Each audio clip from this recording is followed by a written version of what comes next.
This technique is going to improve the quality of your voice over audio.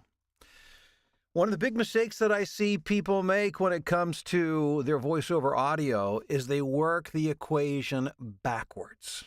Good morning, I'm Bill DeWeese, professional voiceover talent and voiceover coach, and I'm so glad you've stopped by the channel. And if you're on the live stream this morning, thanks so much for being here. And if you would take just a second to pop into the chat, let me know who you are, what your name is, and where you're watching or listening from this morning. At the end of the video, I'll do a little roll call for those of you who want to hang around for that.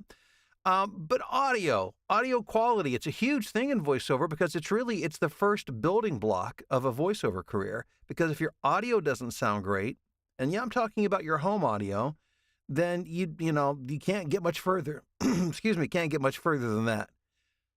And unfortunately, excuse me just a moment.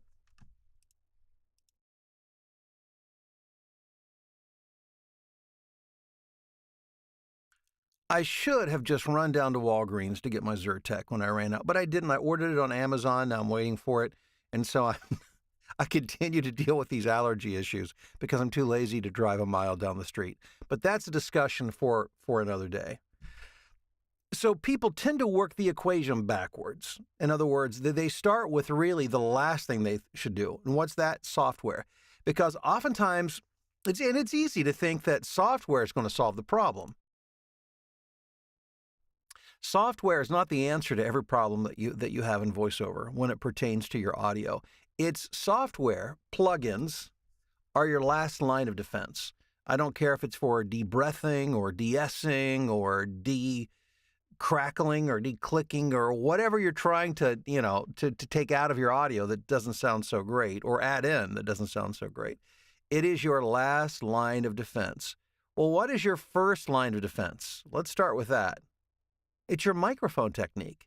And for those of you who have been doing this for a while, maybe this is elementary to you, but those of you who don't understand it or aren't practicing it, it will destroy everything else because it really starts, once you're set up with your equipment, if you've got proper mic level set, your microphone technique is a huge part of your sound. And by technique, I'm talking about where you are at in relation to your microphone when you record. Now, what you're seeing this morning is a bit of an optical illusion. The way you see me in relationship to my mic is if you were in the studio, you'd probably be surprised to see how much closer I am to the microphone than it may seem to you. It seems like looks like it's kind of far off to the side, and it is off to the side, but it's close up to the side, but it is slightly further away than I would probably do in an actual recording session. So what is proper microphone technique? And Bill, can you demonstrate that for us? And I'm glad you asked. Yes, I certainly can, and I will do that. So microphone technique starts with placement of the microphone. That's the big thing. And let me first of all tell you what you don't want. Do not place the microphone directly in front of your face, because when you do that, you're asking for all kinds of problems, not the least of which is going to be plosives exploding, P's. Your S's are going to become more sibilant. Your K's are going to be, the consonants are going to be more harsh. So you do not, if you've got that microphone right in front of your face, you're going to have a lot of cleanup on the back end. And I don't even know that you could, it may be beyond, a lot of it may be beyond repair. So by simply doing this, it's a simple thing. Take your microphone, place it approximately 6 to 8 inches. So somewhere between 6 to 8 inches. And roughly speaking, that's the tip of your thumb to the tip of your pinky. I don't get out a ruler or a measuring stick and measure it. I just, and as you can see right now, I'm about an inch further than I would like to be. So in an actual recording session, it's going to be more like this is about how close I would be. And again, what you're seeing is a bit of an optical illusion, but just imagine it's from the tip of my pinky to the tip of my thumb. So that's the proximity from the mic. But again, you don't want the mic in front of you. You want the mic, what we call off axis, about 2 inches off to the side. So it's positioned in a place where it's going to get the fullness of your voice, all the frequencies, the sound. It's going to pick it up very well, but it's off to the side so that the air that rushes out of your mouth passes the diaphragm in the mic. And the diaphragm is what absorbs the energy of your voice. But you don't want it also absorbing the wind that you're blowing out of your mouth. That's not a good thing. It's not good for your microphone either. I mean, that you're blowing a lot of humidity in there or spitting in there or whatever the case may be. But by simply placing it about 6 to 8 inches in front and then about 2 inches off to the side, you retain good audio quality without all the extra stuff that then you're going to have to go back and clean up and take care of or re-record. Again, it may seem like, okay, well, that was pretty simple. It is, but people don't do it. That's the thing. That's why I pound the fundamentals. And it's not just voiceover. I mean, pick anything. And I'm sure we've all done it at some point. We want to get to the good stuff, whatever that is. And we miss the fundamentals because we think they're too elementary. They're too boring. And maybe they are elementary and maybe they are boring. But I'll tell you what, if you do the fundamentals right, it's amazing how much easier everything else gets. Now, with what I just said, there's some flexibility there because there's such a thing called mic proximity. And what that means is your distance to the mic, the proximity of the mic to your mouth, is going to determine the tone of the audio.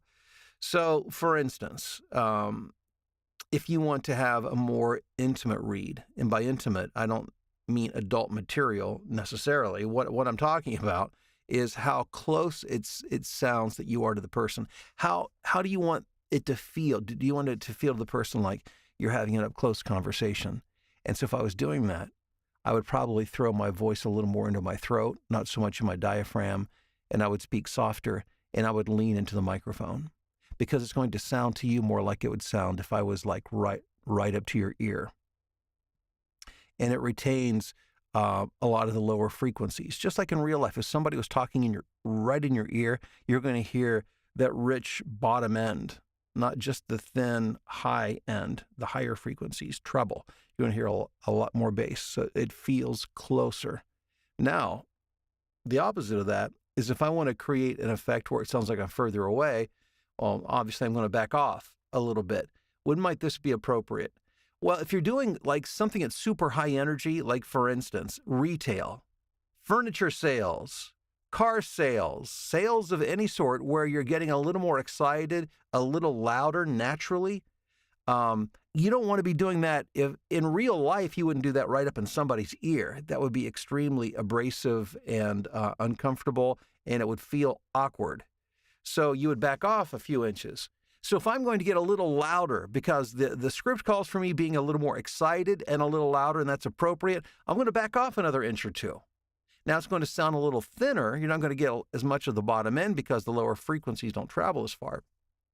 Just like in real life. So you can get that up close, more intimate feeling, or the further away, a sound that sounds further away. But generally, home base is right there, 6 to 8 inches.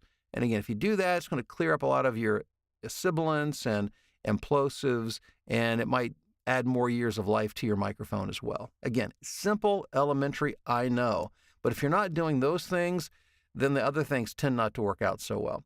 By the way, thanks for hanging around for all of that. And I would love for you to subscribe if you haven't yet to my channel. That way, you'll be first in line to get notifications when I go live. And share, subscribe, and my phone is ringing. Let's see if it's anybody. Nope, it's a spam risk. We won't be dealing with that this morning. So let's do a little roll call. Let's see who we've got on this morning. Janet, what's up? Janet, you don't have to tell me. I know you're in Florida, right? See, I feel like I know you guys. Michelle in Indianapolis, good morning. Julie in Hummelstown, Pennsylvania. Ty, what's up in Indiana? David in Louisville. Philip in Tokyo. Carl Lynn in Lake Como, Italy. Thanks for being here, guys. Steve, good morning to you in Bucyrus, Ohio. Rebecca, good morning in Michigan. Gertie in Belgium. Good to have you on the live stream again this morning, Gertie. Hey, Barb, what's happening in Ann Arbor? Mary in Atlantic City, New Jersey. Ed, Lake of the Ozarks. Gretchen, Adrian, Michigan. Ebony, Baltimore, Maryland. Jason, Mobile, Alabama. Good morning, Ryan in New York. And we've got Johnny from Houston. And Stephen, good morning. Sean, Salt Lake, good morning to you. It's early. Yeah, 6:28. A little earlier than I would like to be out of bed. Sean, good morning to you in Salt Lake. Okay, sorry. You just got a double good morning. That's okay, though. Sandra in Dallas-Fort Worth. Greetings from the Bronx. That's really a Chicago thing, right? Sorry, the Bears. Top of the morning from Mississippi. Good morning. Dallas, good morning. Victoria, Miami, Florida. To a brush. Okay. Well, thank you for your grooming advice. Paul, what's up in Ontario? Steve and Oshkosh. Headed off to an air show in Dallas. Benjamin, Reading, Pennsylvania. Guy in St. Louis. Danny in San Diego. Galen, Cincinnati. Willie. Ed says, snowy greetings from Spanish Fork, Utah. Michael from Queens, New York. Paul, good morning to you. Susan, New Jersey. And another Paul in Rushville, Indiana. Osaka, good morning. Marquette. Eric in Richmond. Randy, what's up in Salisbury? Let's see here. Kara from Florida's East Coast. Good morning, Don. Is it the same for every microphone, the mic technique? Generally speaking, yes. I mean, obviously, every mic's built a little bit differently, and so you want to, and how its response to frequencies is different. So you need to experiment with it. But what I've given you is going to be pretty much right on for all microphones. But don't be afraid to play around with it, because based on the mic and your voice, you might find that you need to be a little bit closer or a little bit farther away. Las Vegas is in the house. What's up, Bobby? Kevin in Jersey. Tim in Arkansas. Dunja in the Netherlands. Hey, Dunja, good morning or good afternoon to you. Janet. Really windy in Fleming Island, Florida. Totally safe. Electricity is out right now. Well, you guys hang tough down there. Letitia in San Antonio. Good morning. Damon is a new viewer from the UK. Awesome. Well, welcome to the VoiceOver Journey. Welcome to the channel. Doug in Greensboro, North Carolina. I hope you have a good day. Hey, guys, thanks for being here. I appreciate it. Time to get to work, and I guess time to get to work for all of us. So have a great one, and I'll talk to you soon. Take care.